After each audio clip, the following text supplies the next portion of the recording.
All right, runners, this is a cool down that you can use after any run that's going to help increase your range of motion, really sync your breath, and help you to really tap into your speed and agility when you're out there on your next run. So let's begin by starting in downward facing dog.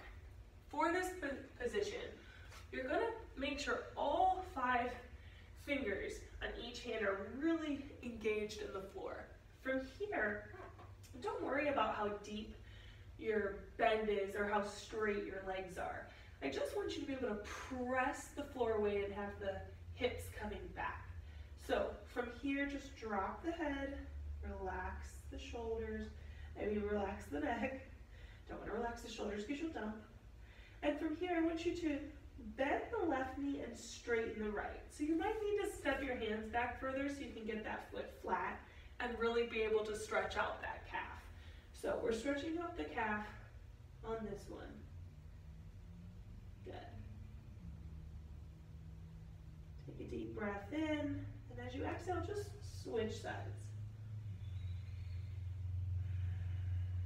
And really try to breathe into any tightness that you have in this posture.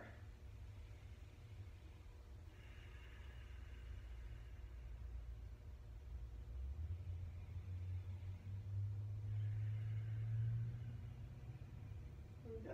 Now come to the toes of both of your feet and then just drop your knees down. So from here, you're going to sit back on your feet. So you're tucking the toes under, sitting back on those heels. If this is too much for you, then what you're going to do is you're going to sit back on the heels, but just extend the arms forward. We're going to stay here for 5 breaths. So wherever you select, commit to it. Okay, so deep breath in, exhale it out. Deep breath in, exhale it out. Deep breath in, exhale it out. Deep breath in, exhale it out. Last one, deep breath in, exhale it out. Go ahead and walk the hands out, and then all you're going to do is come down and just flip the toes over and just press them into the mat, alternating. Just give them an opposite stretch. Really need those toes to be opened up. They get cramped up in the shoes. So deep breath here in downward facing dog. Raise the right leg up and then step it through. From here, let the back foot go long, sit up nice and tall. Just going to really open up that psoas. And if you want to reach the left arm over for a small side body stretch, really opening up into some of the intercostal muscles around the ribs. It's a nice way to do that. Good. Now here you're going to plant your hands, and you might want to use a block or two. So from here you're going to press yourself back into a hamstring stretch. So if this feels like too much, it's good to have the blocks because you can always alternate the height of those. If you don't need the blocks, you can always reach down towards your foot. Small contraction to the quad because that's going to help release the hamstring and stretch it out. Staying here for 3. Second breath. Last breath. Good. Rolling back forward, planting the hands, tuck the back toes under, step back into downward facing dog. Good. Left leg rises up. Exhale, bring that foot forward. Let the back foot go long, sitting up nice and tall. Again, really trying to open up that psoas. Our hips get so tight, especially if you're out there trail running, using a lot of our hip flexor and our psoas, our glutes, hamstrings to really press through as we're running those hills. Go ahead and reach that right arm up, stretch. And you can always assist with the opposite arm if you'd like.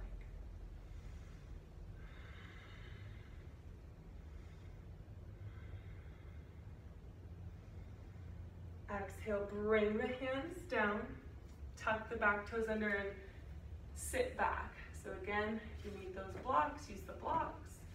Switching the height. Remember, we want to work on the flexibility. We want it to be a good stretch. We don't want to feel like we're straining ourselves. This is a cool down, right? Good, 2 more breaths.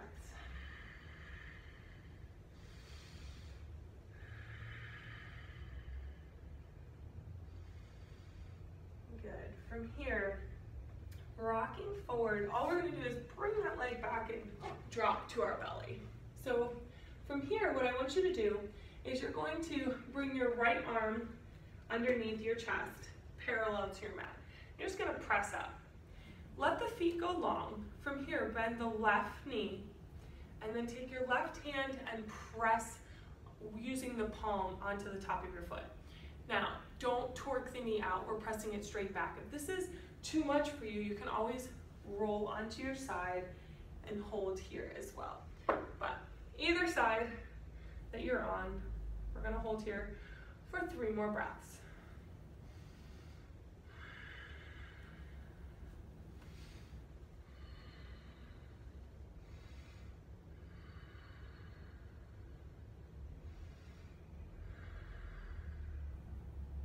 Good, and release that leg, just switching the arm that's underneath. Now if you can get your shoulder over your elbow, it's gonna be ideal. It's gonna help keep you braced. Good, pulling that in, breathing here for 5, 4, 3,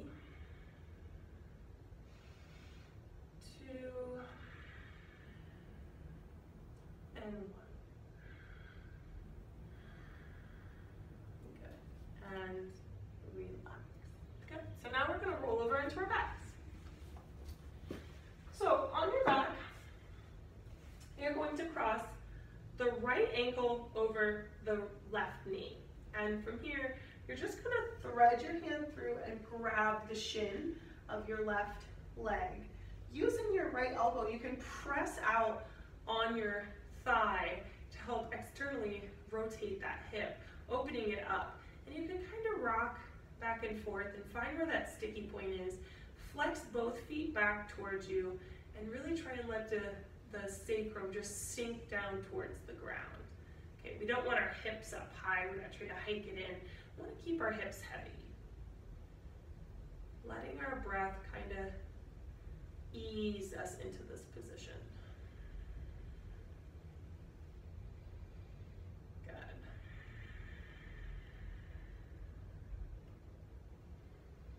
And go ahead and release the feet down. Slide the knee over, so you have right knee over left leg, and scoot the hips over to the right as you let the legs drop to the left. I want you to look over your right shoulder, so extend that arm out. Just let this be natural. Don't force the knees down. If it's too much, you can always just stack the knees on top of each other. But it's so good to be able to release our low back as runners. Carry a lot of tension there. If you're getting tired out on a run, we start heel striking, we put a lot of pressure into the low back, so it's very important that we release it.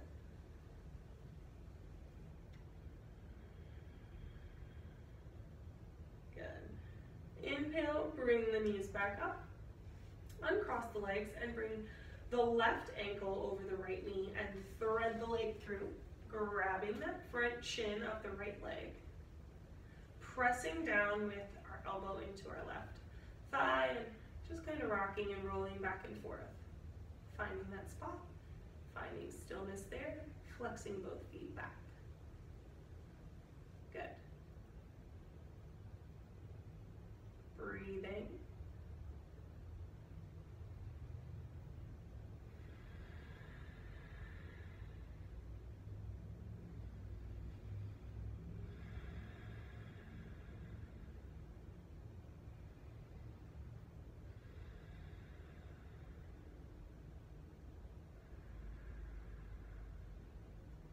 Go and release the legs. Foot comes back down.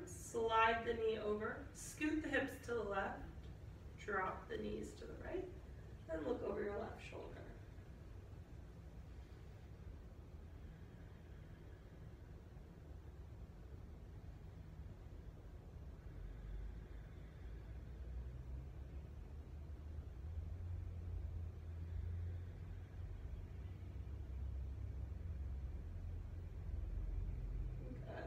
And bring those legs back in, hug your knees in towards your chest for me, and just rock side to side, massaging that low back.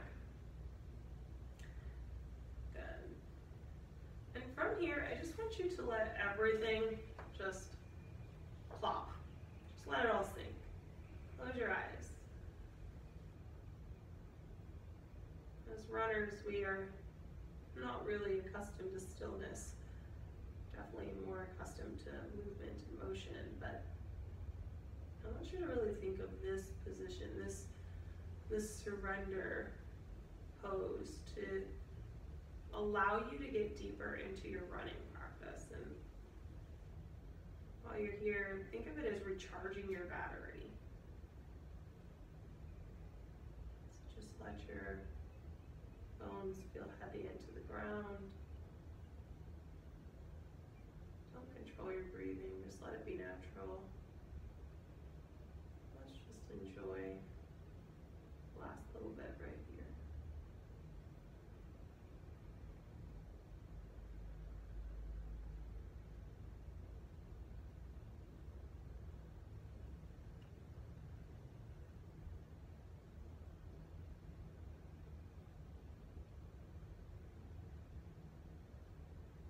Good.